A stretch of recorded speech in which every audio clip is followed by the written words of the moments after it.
The security line moved slowly, as it always did at Pinnacle Station. 12 species, 12 different body types, 12 different ways to hide weapons. The scanners had to check for everything. Doctor Nadia Reyes shuffled forward with her single bag, watching a four-armed Bravac argue with a security officer about a ceremonial blade. She was tired. The transport from Earth had taken 3 weeks, and she had spent most of it unable to sleep. Old nightmares, old memories, the usual. She was here for a simple job. Junior xenobiologist, Tier 3 laboratory, studying bacterial samples from a newly discovered moon. Nothing exciting, nothing dangerous. Just quiet work in a quiet corner of the galaxy's most classified research station. The Bravac finally surrendered his blade and moved on. Nadia stepped into the scanner chamber. Blue light swept over her body. A pleasant voice spoke in 12 languages simultaneously, confirming her identity. Dr. Nadia Reyes. Human. Age 34. Assigned to Laboratory 7C. Clearance level. Tier 3. Then the scanner made a sound she had never heard before. A deep hum that vibrated through her bones. The blue light turned gold. Then red. Then color she could not name. Please remain still, the pleasant voice said, but it sounded uncertain now. Recalibrating, Nadia stayed very still. Outside the chamber, she could see security officers gathering. Their weapons were not drawn, but their hands were close. The scanner cycled through something. She could see text flashing on the display screen, too fast to read. Clearance levels appearing and disappearing. Tier 4, Tier 5, Tier 7. Classifications she had never heard of. Names of projects that meant nothing to her. Then everything stopped. The display showed 2 words, Omega Prime. The chamber doors opened. Every security officer was staring at her. There has been a mistake, Nadia said, stepping out carefully. I'm just a biologist. I study bacteria. Nobody answered. A tall, thin figure pushed through the crowd. His skin glowed with soft blue patterns, marking him as a Meloran. His robes indicated high rank. I am Administrator Corveth, he said. His voice was cold. You will come with me. Nadia followed him because she did not know what else to do. They walked through corridors that grew increasingly empty. Corveth moved fast despite his age, his long legs covering ground quickly. The scanner assigned you Omega Prime clearance, he said without looking at her. This classification has not been active for 400 years. It predates humanity's membership in the Galactic Concord. It predates humanity's knowledge of other species. I do not understand, Nadia said. Neither do I. He stopped at a sealed door. This leads to the administrative wing. Tier 6 clearance required. I have Tier 6 clearance. You, according to our systems, have something higher. He pressed his hand to the panel. The door remained closed. Now you try, he said. Nadia touched the panel. The door opened immediately. Corveth's skin patterns flickered in a way she could not interpret. Every door on this station will do that for you. Every system, every database, every sealed project from the last 5 centuries. I did not ask for this, Nadia said. That is what concerns me. He led her to a small room with a window overlooking the station's central hub. Ships docked and departed far below. You will stay here while we investigate. Do not leave. He walked out. The door closed behind him. Nadia tried to process what had happened. She sat down on a chair that was slightly too tall for human bodies. Through the window, she could see the normal business of the station continuing. Species she recognized. Species she did not. All of them going about their work, unaware that a human biologist had just been given access to everything. Her personal device buzzed. A message, encrypted beyond anything she had ever seen. She opened it. You're the only one who can finish what was started. The archivist is waiting. There was no sender information, no way to reply. Nadia read the message 3 more times. Then she deleted it, though she suspected that whoever sent it already knew she had seen it. Outside the window, the galaxy continued spinning. Ships came and went. Species argued and cooperated and ignored each other, as they had for thousands of years. Nadia sat in her borrowed room and wondered what she had walked into. She thought about the rescue mission 3 years ago. 11 days on a dying world. keeping 7 people alive through decisions she still could not discuss. The weight of those choices had never left her shoulders. Maybe that was why she did not panic now. She had already lived through the worst things she could imagine. Whatever this was, it could not be worse than watching friends die while choosing who got the last of the medicine. Could it? The door to her room slid open. She had not touched anything. Nadia stared at it for a long moment. Then she stood up. If every door would open for her, she might as well find out what was behind them.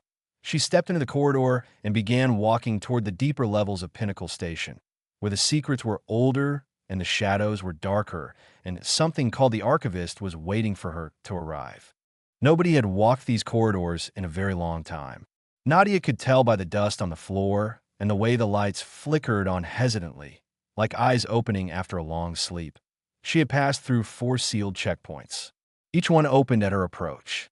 Each one revealed older technology, older designs, older secrets. Behind her, footsteps echoed. She turned to find a compact figure with 4 arms following at a careful distance. A Bravac, wearing security armor. "I am Specialist Hale," he said. His voice was flat. "Administrator Korveth has assigned me to monitor you." "Monitor," Nadia repeated. "Not escort." "Escort implies I am helping you reach a destination. I am watching you to see what you do with access you should not have." Nadia nodded. She appreciated the honesty, at least.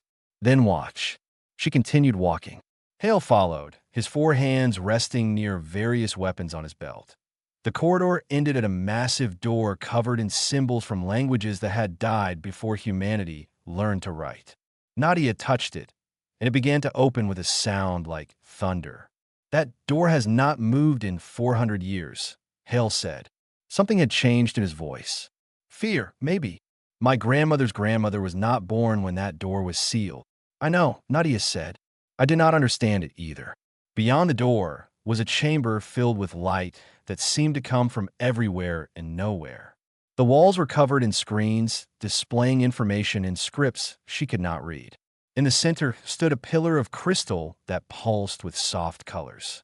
"Covenant Bearer identified," a voice said. It came from the crystal, from the walls, from the air itself. "Awakening primary consciousness." The crystal flared bright, and Nadia shielded her eyes. When she looked again, a figure stood before her. It was not solid. It shifted between forms, sometimes appearing as a Melloran, sometimes as a Bravac, sometimes a species she had never seen. "I'm the Archivist," it said. "I have waited 417 years for you." Hale raised a weapon. Nadia held up her hand to stop him. "Why me?" she asked. "Because you passed the trial," the Archivist said. 3 years ago, you were tested. You did not know it was a test. That was the point." Nadia felt cold. "The rescue mission." "Yes." The crashed survey vessel had detected something we have feared for 5 centuries. Something called the Silence. An entity that consumes not just life, but information itself. Memory. Knowledge. Meaning. "I do not understand," Nadia said. "I was just trying to keep people alive." "Exactly." The Archivist's form shifted again. The founding species of the Galactic Concord faced the Silence long ago. They barely survived. They created the Covenant Protocol to identify individuals who could lead when the Silence returned. Not the strongest, not the smartest. Individuals who could make impossible decisions and carry the weight of those decisions without breaking. "I am broken," Nadia said quietly. "I dream about those 11 days constantly. I remember every choice I made, every person I could not save." "Yes," the Archivist agreed. "And you're still standing here, asking questions, trying to understand. That is what we needed. Not someone who feels nothing. Someone who feels everything and keeps going anyway." Hale had lowered his weapon. He was staring at the Archivist with an expression Nadia could not read. "The Silence is returning?" he asked. "Early signatures have been detected at the galaxy's edge. We have perhaps 50 years, perhaps less. And what can she do about it?" Hale gestured at Nadia. "She is one human. Humans have only been part of the Concord for 2 centuries. Your ancestors were building starships when hers were still living in caves." "Yes," the Archivist said. "And That is precisely why she was chosen. The screens around them flickered. Images appeared. Species Nadia recognized facing impossible situations, making hard choices, sacrificing themselves. Every founding species tried to solve the silence through logic, through protocol, through careful planning. They failed. They survived only because they found something they had not expected. A willingness to hope when hope was illogical. A refusal to accept that the situation was impossible. Humans, Nadia said, your species has only been in the galaxy for a short time, but you have already changed everything you have touched, not through strength or technology, through something we do not have a word for. You refuse to give up. You find options where none exist. You believe things can get better even when all evidence says otherwise. Hale made a sound that might have been a laugh. That sounds like stupidity. Perhaps, the archivist said, but it kept 7 people alive for 11 days on a world that should have killed them in hours. It made Nadia ration medicine and choose who received it, and then wake up the next day and keep trying. It is not stupidity. It is something else. Something we need. Nadia looked at the screens, at the ancient faces of species who had faced extinction and survived. Then she looked at the archivist. What do you need me to do? There's a place called the Vault of First Decisions. It contains what the founders left behind. Knowledge, tools, warnings. You must retrieve it. And if I refuse? The archivist's form flickered. Then the galaxy has 50 years to prepare for extinction without knowing it is coming. The choice is yours. It has always been yours. Nadia thought about the 11 days, about the weight she still carried. Then she started walking toward the deeper levels of the station, where the vault waited, and Specialist Hale followed because he no longer knew what else to do. 17 levels below the station's main hub, the air tasted different. Older, like it had been recycled by machines that remembered a time before humans existed. Administrator Corveth was waiting for them. His skin patterns pulsed with angry reds and yellows as Nadia and Hale approached. You were ordered to remain in your quarters, he said. Your door systems disagreed, Nadia replied. They seem to think I belong down here. Corveth turned to Hale. Report. Hale hesitated. In his culture, hesitation before a superior was a serious breach. But he hesitated anyway. She found the archivist, he said finally. It is real. Everything is real. The Covenant Protocol, the ancient threat, all of it. Corveth's patterns shifted to something Nadia did not recognize. His voice dropped low. The archivist was supposed to be a legend, a story we told children about the founding times. Your ancestors created it, Nadia said. The Melorans were one of the 12 founding species. They built this system because they knew something terrible would return. They were right. You expect me to believe that a human, a species that still celebrates reaching your own moon, has been chosen to save the galaxy. Nadia shook her head. I expect nothing. I'm just following doors that keep opening for me. She walked past him toward the vault entrance. The massive portal detected her approach and began its unlocking sequence. Lights activated in patterns that had not been seen in centuries. Corveth watched in silence. Then he followed. The vault was not what Nadia expected. There were no weapons, no technology, no devices of immense power. Instead, there were screens, hundreds of them, arranged in a spiral that descended into darkness. The Vault of First Decisions. The archivist's voice echoed around them. Here, the founders recorded the choices that saved them. And here, you'll be tested. Tested? Hale asked. She already passed the test. You said so. She passed the first test. This is different. The vault contains knowledge too dangerous to give freely. Only someone who understands the weight of decisions can access it. The screens flickered to life. Nadia found herself surrounded by scenes of chaos. Ships burning, worlds dying, species screaming in languages she did not know. These are simulations, the archivist explained. Recreations of the founders' worst moments. You must navigate them. You must choose. Nadia looked at the images of destruction. What kind of choices? The only kind that matter. Who lives? Who dies? What you sacrifice and what you save. The first scenario loaded around her. She was no longer standing in a vault. She was on a ship, surrounded by crew members from 6 different species. Alarms blared. Screens showed an approaching threat, something dark that swallowed light itself. "The engine can save the ship," a voice announced, "but it requires 3 minutes to charge. The hull will breach in 2. You must seal compartments to buy time. Each compartment you seal contains crew members who will die." Nadia looked at the compartments. Living beings inside each one. Fear in their eyes. She made her choice. Sealed 2 compartments. Watched the crew inside struggle against the doors before the hull breach took them. The ship survived. Most of the crew survived. She felt sick. Another scenario loaded. A planet facing evacuation. Not enough ships. Millions would be left behind. Who would board? Who would stay? She chose. Scientists and children first. Then medical personnel. Then everyone else by lottery. No favoritism. No bribes. Millions still died. Another scenario. And another. And another. Each one forced her to decide. Each one left her with fewer and fewer illusions about what leadership meant. Finally, a scenario loaded that made her freeze 0.11 people on a hostile world. Limited medicine. A rescue ship 11 days away. The medicine would last for 7 people if rationed carefully. 11 people. 7 doses. She knew this scenario. She had lived it. "No," she whispered. "You must choose," the archivist said. "I already chose. 3 years ago. I chose who got the medicine and who did not. I chose, and 4 people died waiting for rescue that came 2 hours too late." The simulation paused. Hale and Corveth watched her from somewhere beyond the illusion. "Why did you choose those 7?" the archivist asked. Nadia felt tears she had held back for 3 years finally falling. "Because they had the best chance of survival. Because they were strongest. Because I thought I could keep the others alive through other means, and I was wrong. And you carry that weight still. Every day, every night, every moment I am not busy enough to forget." The simulation faded.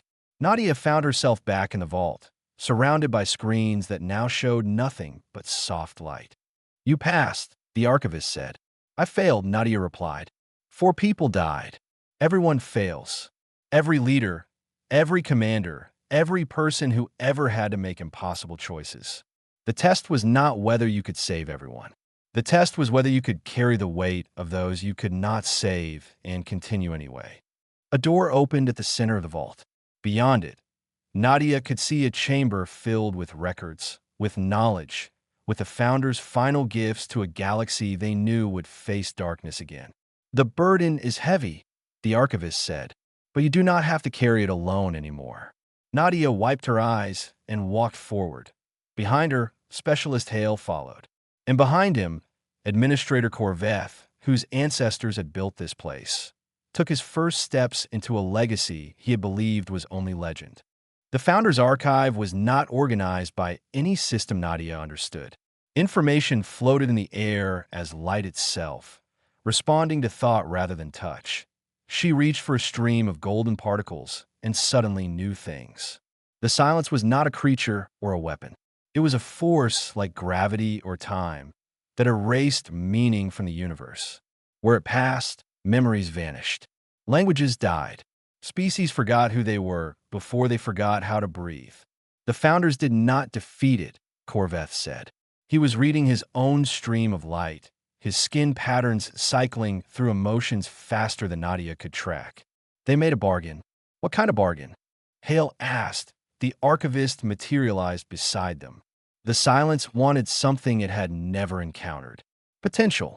The possibility of new information, new ideas, new ways of thinking.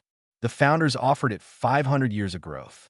500 years for the galaxy to develop something worth consuming. Nadia felt cold. They fed it. They delayed it. There is a difference. Not much of one. She pulled more information from the archive. The Founders had known their bargain was only temporary. They had created the Covenant Protocol not to defeat the silence, but to prepare for its return. They had been buying time. 50 years, she said.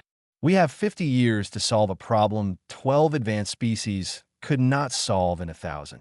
Less, the archivist corrected. The detection signatures suggest the silence may arrive sooner. It has been consuming the outer regions, growing stronger. hungrier. Hale made a sound of frustration. Then what is the point?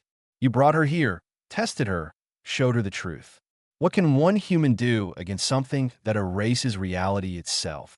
She can choose, the archivist said. She can decide what to do with this knowledge. Nadia turned to face the ancient intelligence. What did the founders want the Covenant bearer to do? Lead, prepare, unite the galaxy under a single purpose.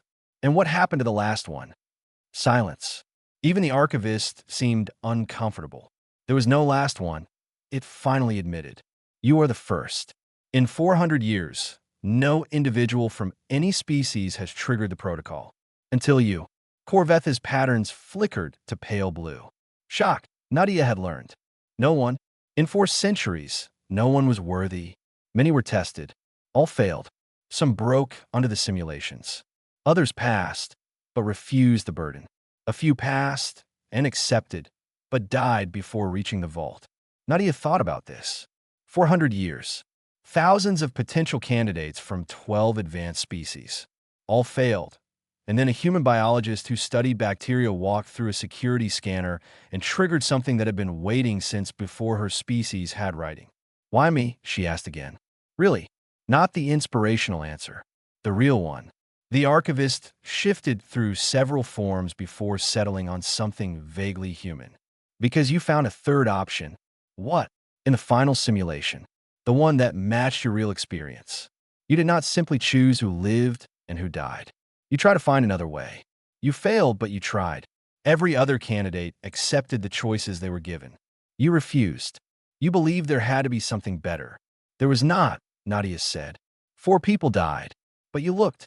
You searched for an option that did not exist. That is what we need. Someone who will not accept that the silence is unbeatable. Someone who will look for the option no one else can see. Nadia turned back to the archive.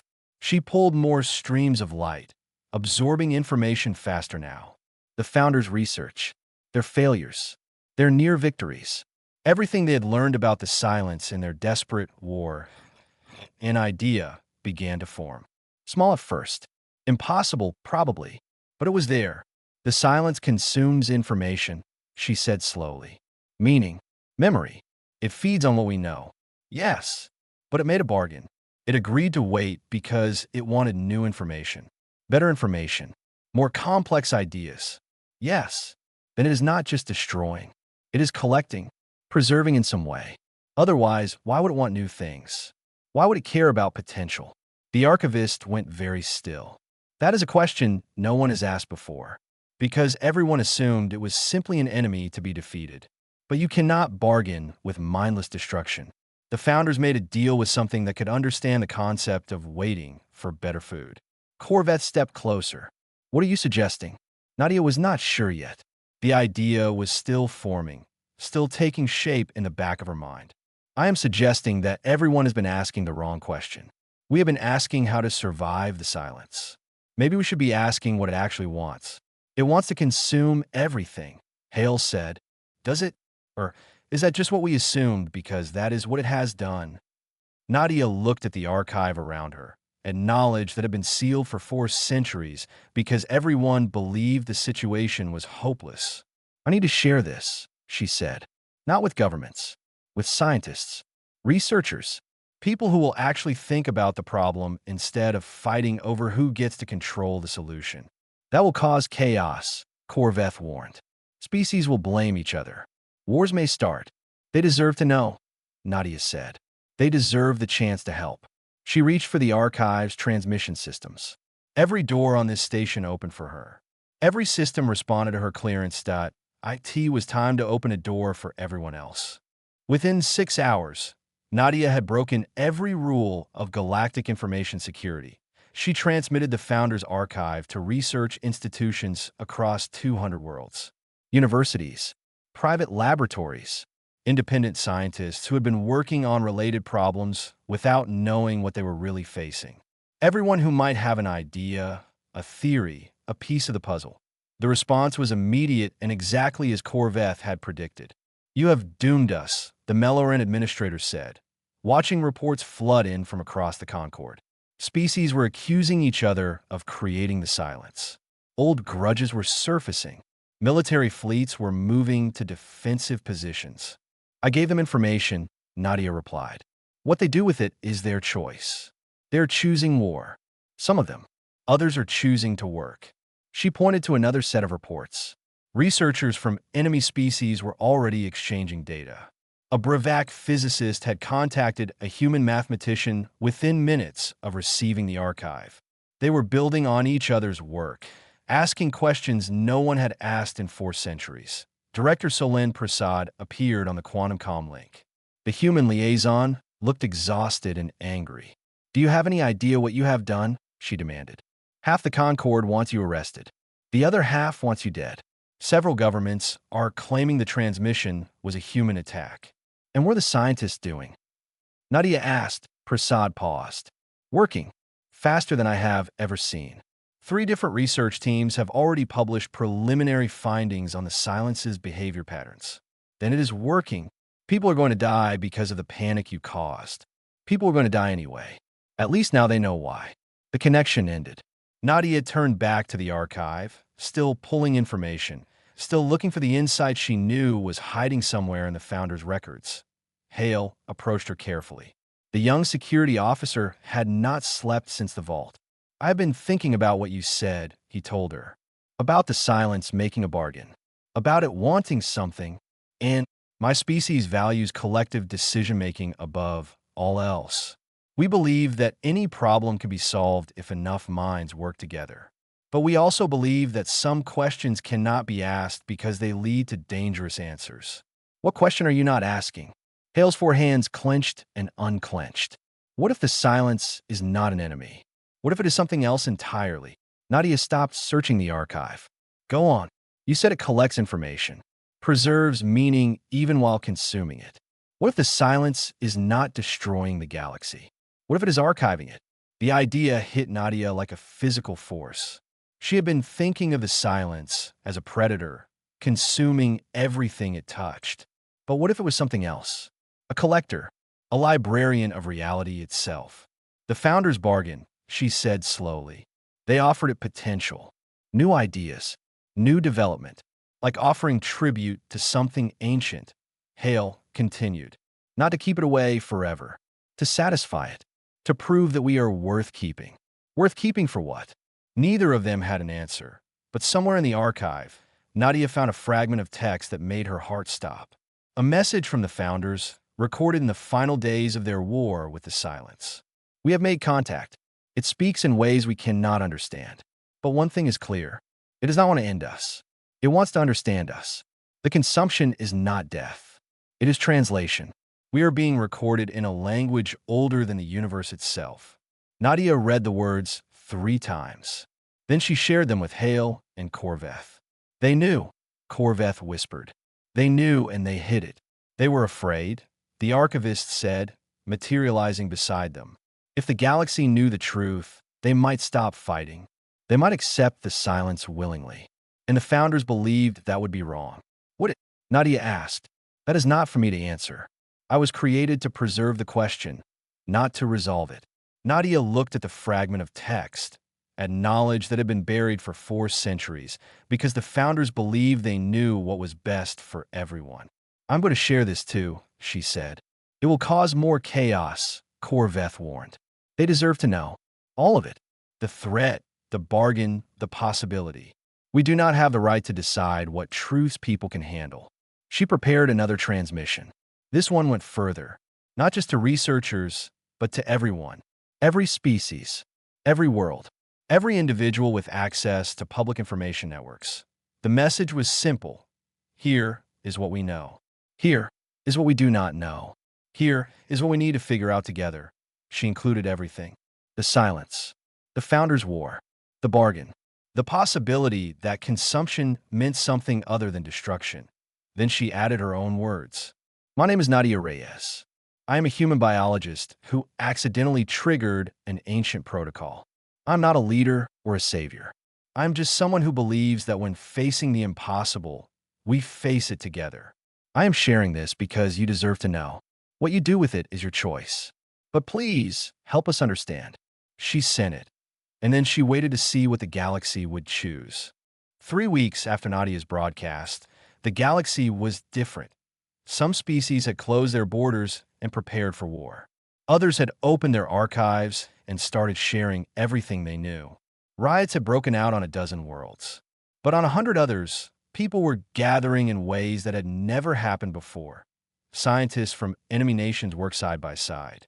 Religious leaders debated philosophers across communication networks that had been built for warfare. Artists created works exploring what it meant to be recorded in a language older than time. Pinnacle Station had become the center of it all.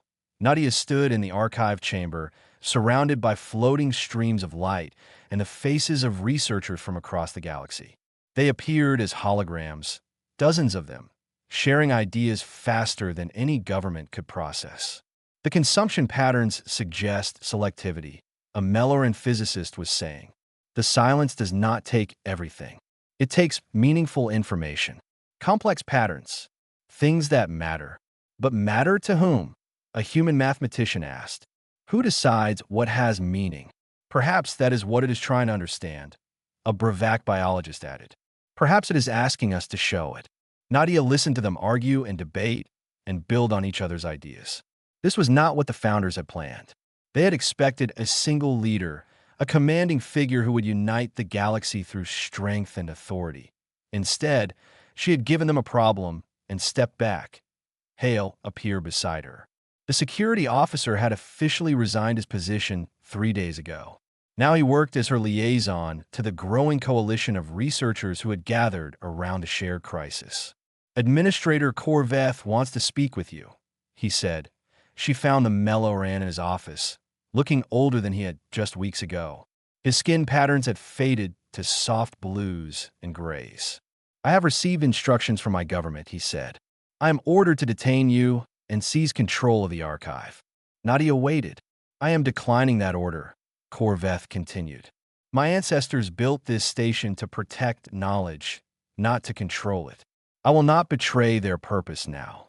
What will happen to you? Nothing good. But I have lived long enough to know that doing the right thing rarely comes without cost. He looked at her with eyes that had seen centuries of galactic politics. You have changed something. I do not know if it is for the better. But it is different, and different was the only chance we had. She thanked him and returned to the archive. Director Prasad was waiting on the quantum comm. The Concord Council has officially declared you a threat to galactic stability, Prasad said. 17 species have issued warrants for your arrest. 34 others have offered you sanctuary. And humans? Prasad smiled slightly. Earth is debating. Half want to celebrate you as a hero. Half want to apologize to the Concord and pretend you do not exist. So, basically, the usual human response to anything important. What about the research? Accelerating. The coalition has grown to over 2,000 scientists from every major species. They have made more progress in 3 weeks than the founders made in a century. Prasad's expression grew serious. They think they have found something, a way to communicate. Nadia's heart skipped. With the silence, maybe. They want to try, but they need someone to authorize the attempt. Someone with access to the founders' original communication array. Nadia knew what Prasad was asking. Deep in Pinnacle Station, there was one door that even her clearance could not open. The chamber where the founders had first contacted the silence. Opening it required more than a clearance level. It required a choice. She walked to the chamber now, followed by Hale and Corveth and a growing crowd of researchers who had come to witness whatever happened next. The door stood before her. Ancient, silent, waiting. If we open this, Nadia said, we cannot take it back. Whatever we say to the silence, whatever it responds, changes everything forever. Everything is already changing, Hale said. You taught us that. The question is whether we change together or alone. Nadia looked at the faces around her. Mellorans and Bravac and humans and a dozen other species she had learned to recognize over the past weeks. They were afraid. They were hopeful. They were exactly as confused as she was. I am not going to make this choice for you, she said. That is what the founders did. They decided what everyone else should know, should believe, should do. I will not repeat their mistake. She turned to face the crowd. If we contact the silence, We need to do it as a galaxy. All of us. Every species that wants to participate. Every voice that wants to be heard. I have clearance to open this door, but clearance is not the same as the right to decide. The chamber fell silent.